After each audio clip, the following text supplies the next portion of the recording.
What's up, guys? Hi. You're tuning into Thrasher Radio here on WICR.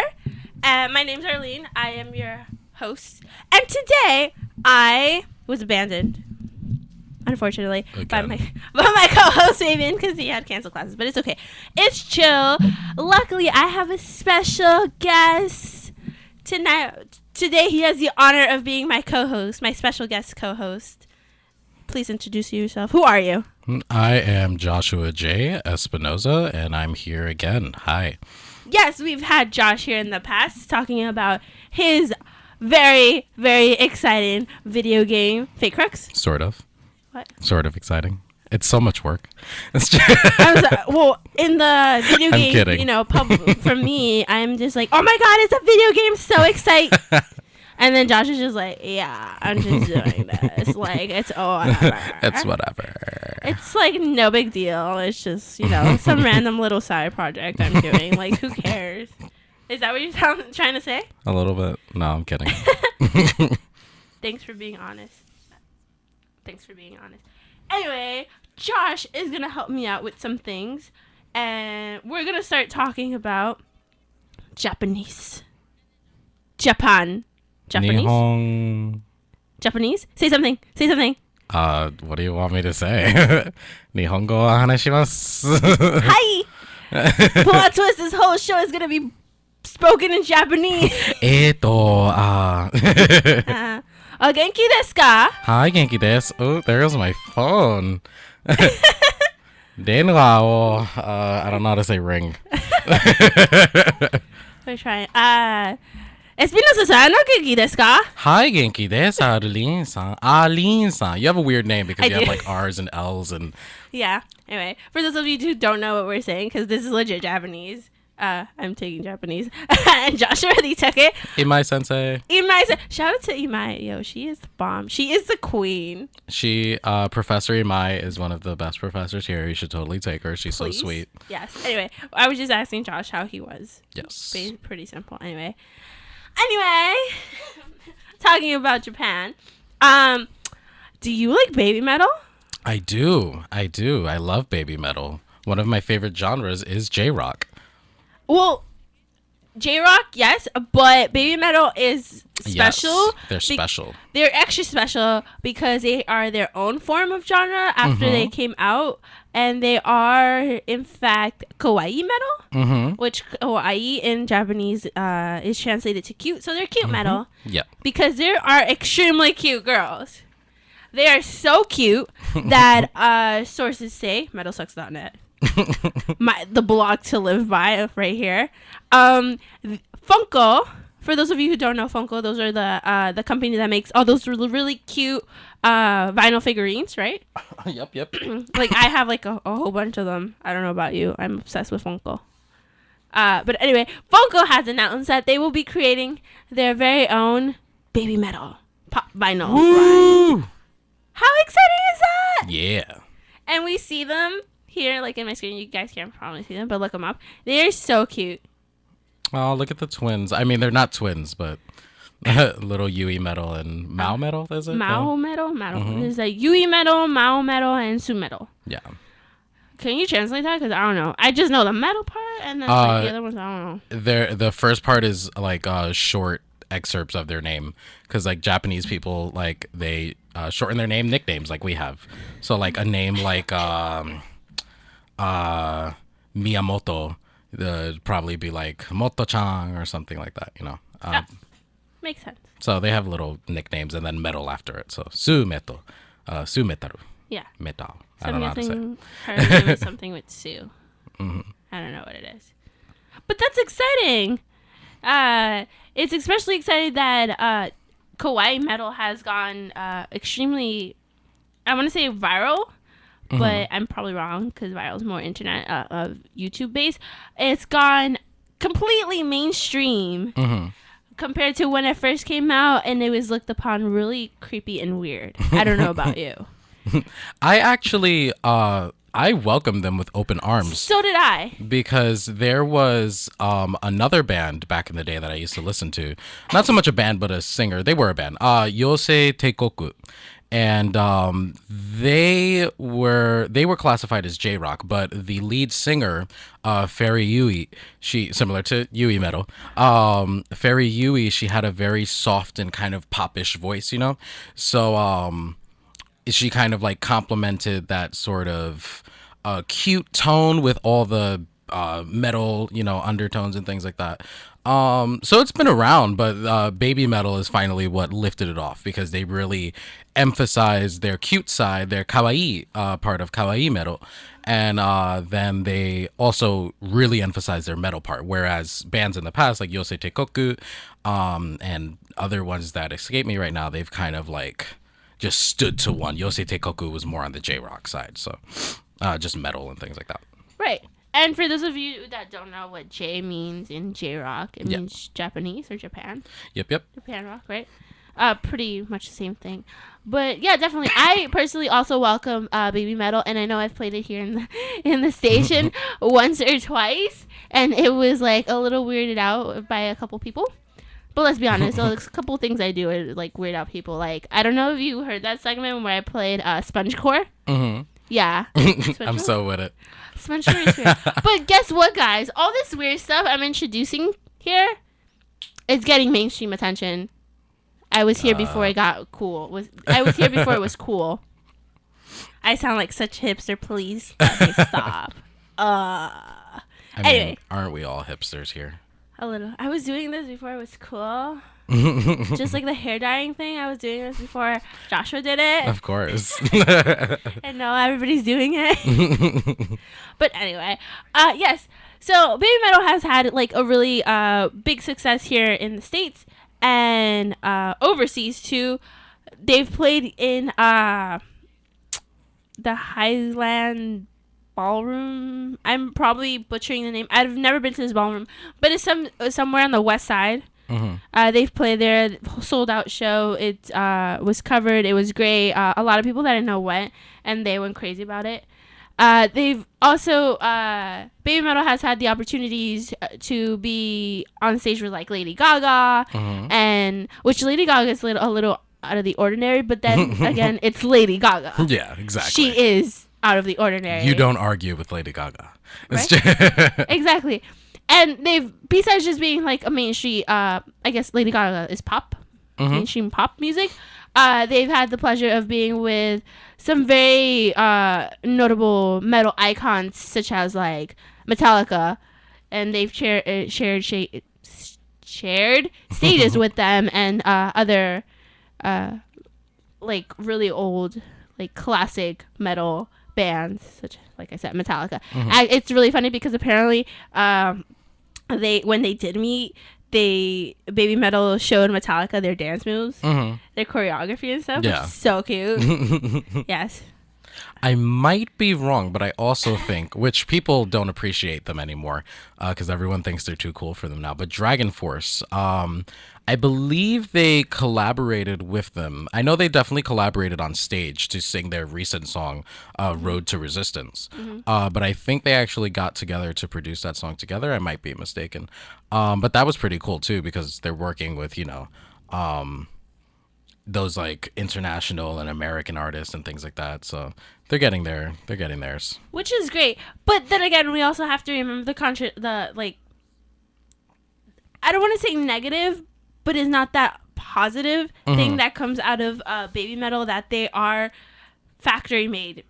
They're a factory made band, unfortunately. It's not some three little girls decided, oh my god, I love metal, let's make a new genre out of this and like let's go big. Unfortunately, I know you know how the Japanese band system works. Well, pop scene works in Japan. Can you elaborate? Because I don't know how to elaborate. I know that here's what I know. I don't remember the specific bands, but the Japanese, the Americans have a more like individualistic culture where we're kind of like, it's gonna sound horrible the way I'm putting it. It's not a horrible thing, but like we think about ourselves and like getting our own and things like that. Whereas a lot of Asian countries, a lot of countries in Asia, specifically Japan, they have more of a collectivist culture. So they think about themselves mostly as let me go with my group forward, you know?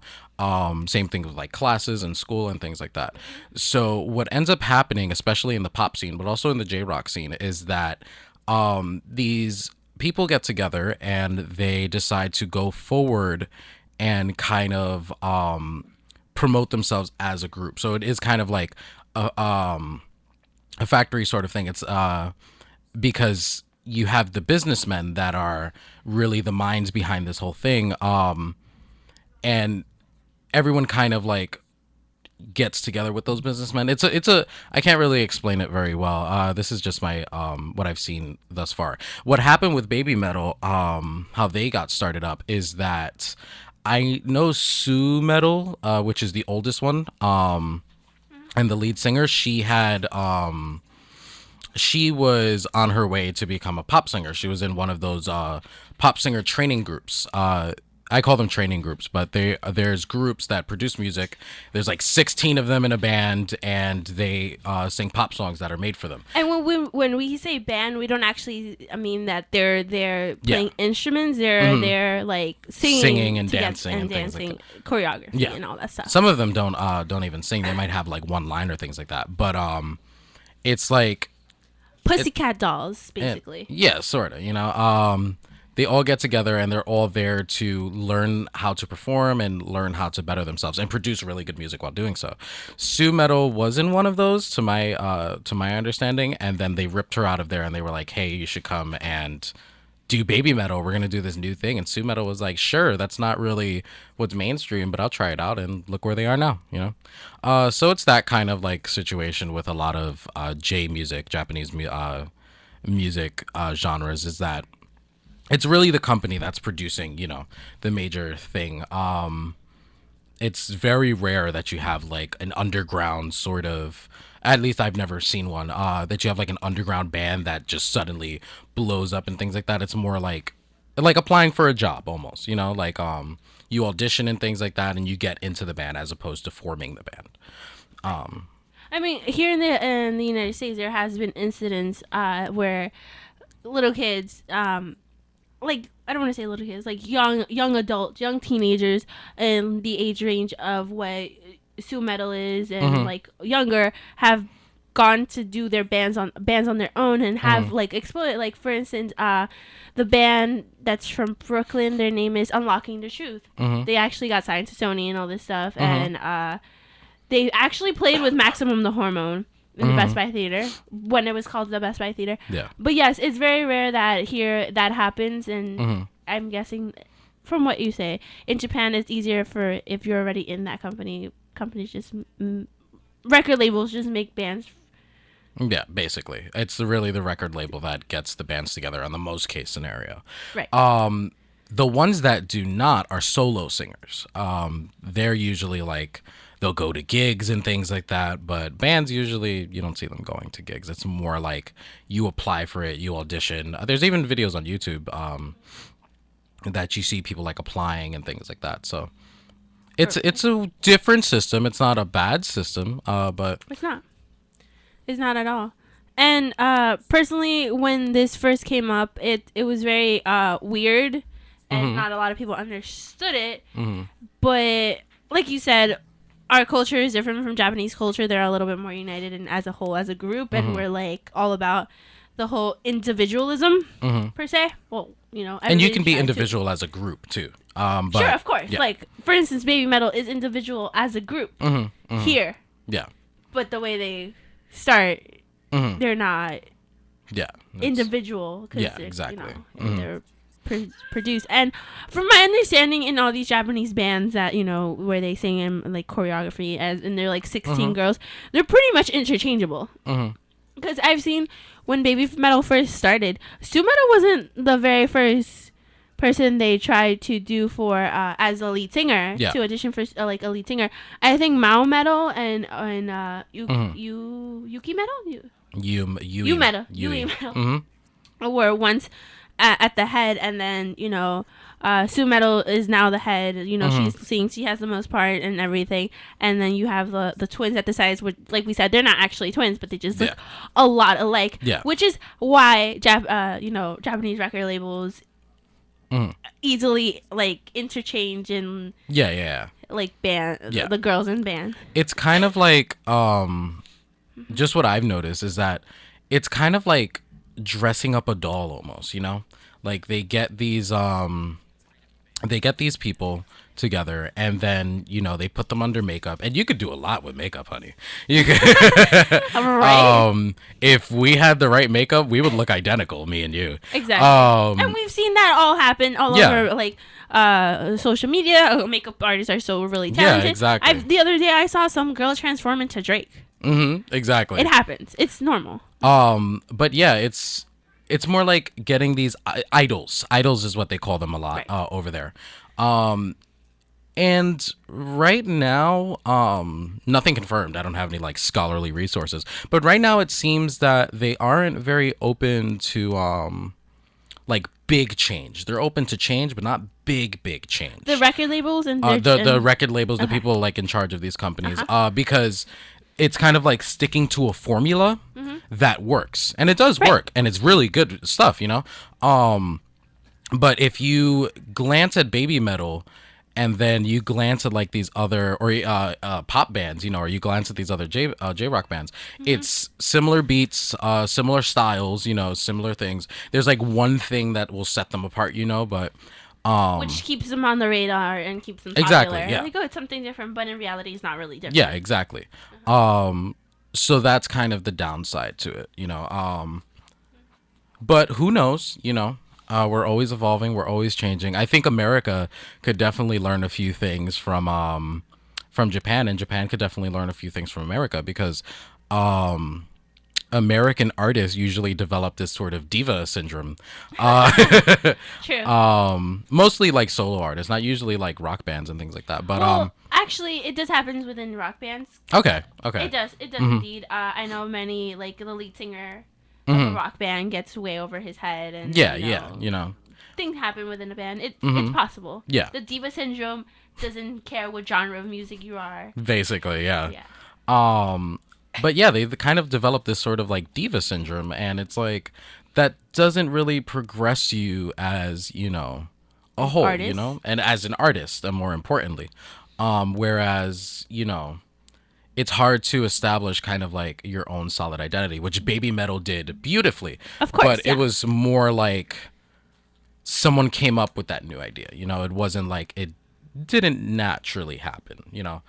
Of course, and that's one of the biggest problems a lot of people have with baby metal, of like their success and their popularity here, is the fact that it didn't come naturally. Some guy behind a desk in a record label office said, "Hey, this is getting boring. Let's do something new. What about let's put little girls in front of a big audience with a heavy metal band?" Which before the musicians behind baby metal were actually a legit metal Yeah. band from Japan. I personally don't know their names, but I forgot. I forgot too. But they're. That's horrible. I know, it's all about baby metal. That's why they got baby metal. Like, That's why this is so successful.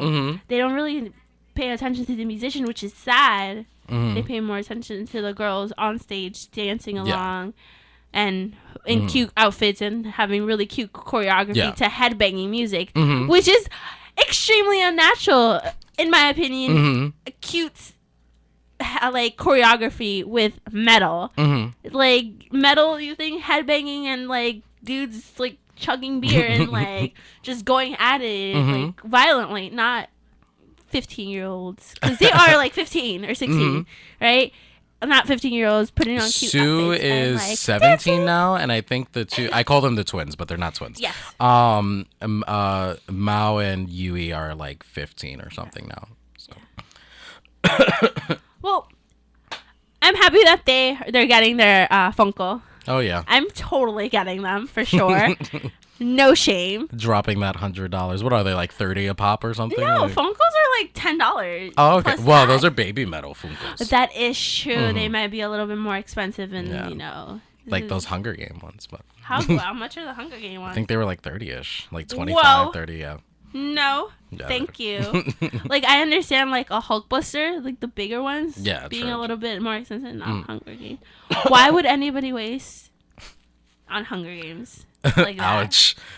like I'm sorry, I personally don't. I'm not a fan. but- Coming at all the Hunger Game fans right I'm there. sorry, I'm gonna get hated. Suzanne Collins, are you feeling this right now? Megan, where's Megan? Megan Robertson, shout out to Megan Robertson. Are you feeling this right now? I love you, Megan. No, but that's just my personal opinion. You know, Yeah. to each their But I will definitely be dropping that wall I feel it. on baby metal Funkos because I feel like they were Funkos. made to be Funko figures, you know? They're Japanese. Obviously, True. Funko. Is Funko Japanese? Yeah, I think so. Well, I don't know if Funko's Japanese, but I'm talking about baby metal. Yeah. They have to be made into Funkos. Yeah. They're naturally cute. Exactly. They're just even cuter Mhm. now that they're Funkos. Although I will be waiting for when they make their band members Funkos too. Oh, yeah. Have Oh, the yeah. entire That would be cute. play set. I like their little, like the costumes they put their band members into. Everyone looks like they're part of a graveyard, and it's just beautiful. Yeah, It's like everybody gets like different costumes and Yeah. stuff.